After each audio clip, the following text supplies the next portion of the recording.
ယာဦးကွန်ဇာလက်စ်ဘလန်ဂိုဆိုတာပေါ်လုံးသမားတဦးလူဆိုတာတဲ့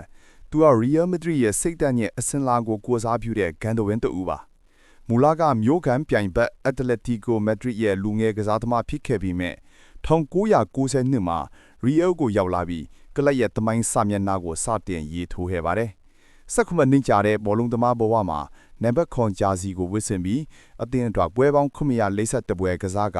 ချန်ပီယံလိဂ်3ကြိမ်လာလီဂါ6ကြိမ်ပေါ့ဝဲဖလားပေါင်းမြောက်စောကိုရယူပေးခဲ့ပါတယ်။သူဟာဘောလုံးကိုအလွယ်တကူဂိုးအဖြစ်ပြောင်းလဲနိုင်တဲ့တဘာဝဗီဇနဲ့ခေါင်းဆောင်မှုအကြီးချင်းတွေပေါင်းစပ်နေတဲ့ကစားသမားပါ။အော်စရာကောင်းတာကတော့တလုံးဘောလုံးကစားခဲ့ပေမဲ့အနီကတခါမှမပြခံခဲ့ရတဲ့စံပြကစားသမားတူလည်းဖြစ်ပါတယ်။ရာဦးဟာအသက်အရွယ်ကြောင့်ရီယန်ကနေထွက်ခွာခဲ့ရချိန်မှာတော့ရှိုးကင်မှာနင်းနစ်စတိုင်အကောင်းဆုံးကစားသမားစုလီကိုစုခုနိုင်ခဲ့တဲ့မယုံနိုင်စရာစွမ်းဆောင်ရည်ကိုပြသခဲ့ပါတယ်။သူရဘောလုံးသမားဘောဟာအစုံတတ်သွားပြီမဲ့သူတင်ယူခဲ့တဲ့ကိုတိုင်သူပြသခဲ့တဲ့စိတ်တိုင်ဟာဘောလုံးပရိသတ်တွေရဲ့ယင်းထဲမှာအမြဲတမ်းရှင်းတန်နေမှာပဲဖြစ်ပါတယ်။နောက်ထပ်ဘယ်ကစားသမားအကြောင်းသိလိုပါသလဲ comment မှာပြောခဲ့နော်